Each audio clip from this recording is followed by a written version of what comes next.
Assalamualaikum warahmatullahi wabarakatuh. Kami dari kelompok 10 mata kuliah kewirausahaan Universitas Indo Global Mandiri.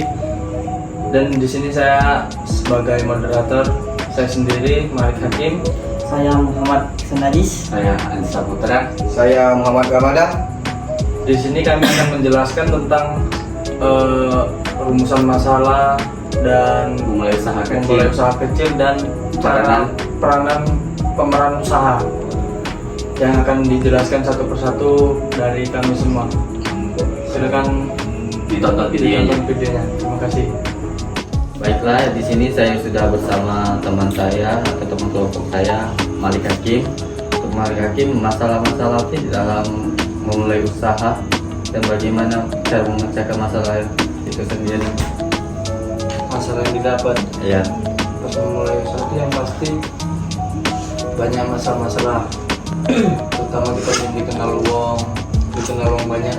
Itu kan termasuk dari masalah dari pengenalan. iya pengenalan. Jadi caranya gimana sih kalau bisa orang tahu? Caranya ya kita harus berbaur sama yang lain, sama konsumen. Kita harus lebih apa namanya, lebih dekat. Dan kita misalnya dari omongan kan, oh di sini ada toko ini tapi penjualnya ramah apa ini kan, ini enak, produknya juga bagus, ini. Jadi kan dari mulut ke mulut kan sampai kita promosi, tapi tidak mengeluarkan biaya. Kalau sekarang kan dunia digital ini, mungkin salah satu media digital apa yang digunakan? Banyak sebenarnya kan, IG, Facebook, atau TikTok, pokoknya sosial media apa yang bisa kita gunakan sekarang. Bisa dapat 2 kali gratis ongkir. Shopee itu dan bisa jadi kemasan, nanti tergantung kita produk kita apa yang kita jual, tergantung. Selain itu, masalah-masalah apa lagi? Masalah yang timbul, Ya. kita kan baru mulai usaha, jadi kita tuh harus memahami juga sifat-sifat dari pegawai ini. Ada yang galak, ibaratnya tuh galak, ada yang misalnya tidak sesuai dengan omongan, Tidak bertanggung jawab. ya tidak bertanggung jawab. Itu harus kita tegur kan. Pokoknya harus memulai usaha itu kita harus punya sifat tega. Jangan tidak tega. Kalau tidak tega kita kasihan galau sama uang kan, dalam pegawai nyari duit untuk anak begini kan. Mungkin itulah penting mengenali sifat karyawan tadi. Ya, sifat itu juga sih harusnya manusiawi sebenarnya kan, profesional. Kita pegawai ini, kita digaji, terus digaji itu kan kita pasti harus ada Tanggung jawab tadi. Kalau kita misalnya pegawainya tidak sesuai, bos juga nak gaji kita kan agak ada masuk di akal. Kalau misalnya pegawai dia tidak sesuai dengan apa yang kita suruh, jadi harus tahan banting.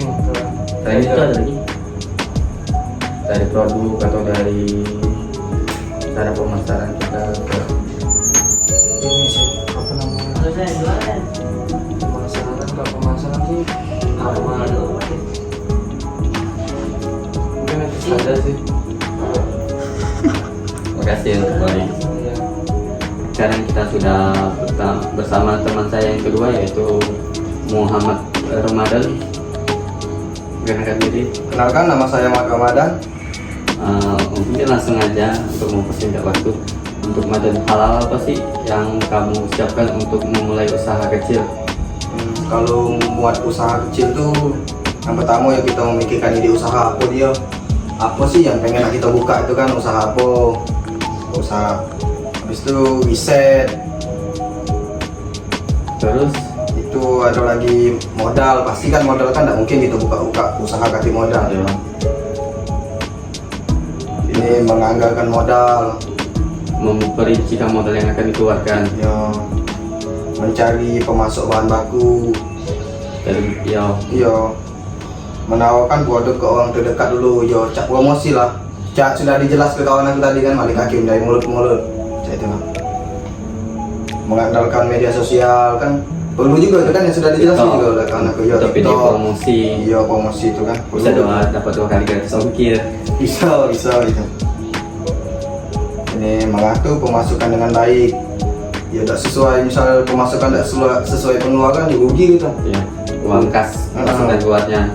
Dievaluasi yang rutin, kumpulkan dana untuk mengembangkan usaha atau lakukan pinjaman produktif. Ya kalau kita katip modal kan, modal kita kurang ya kita minjam misalnya ke bank untuk buka usaha tadi kan.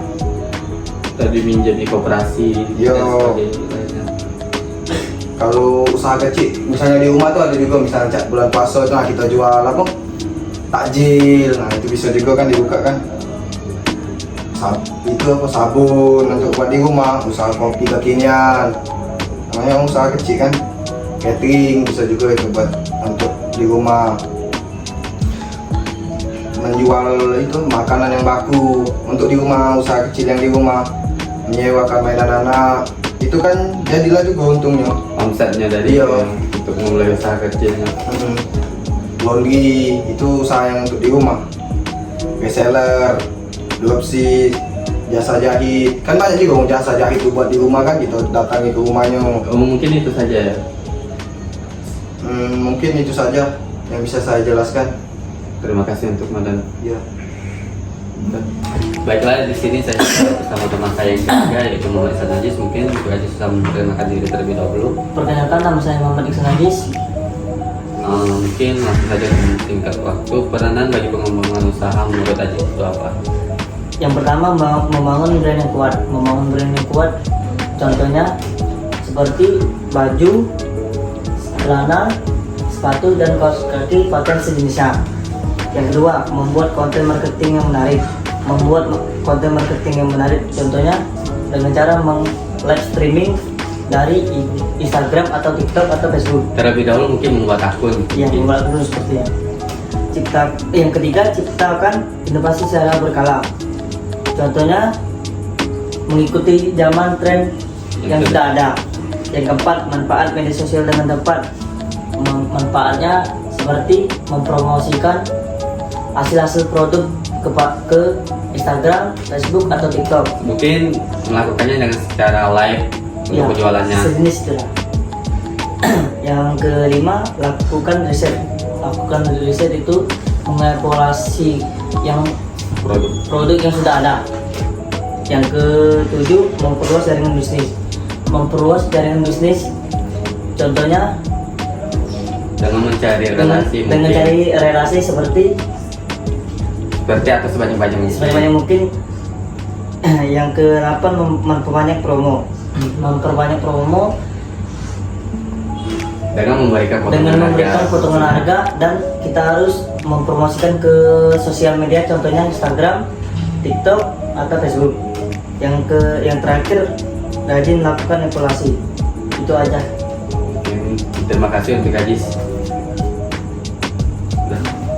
Oke, jadi itu saja yang bisa kami sampaikan.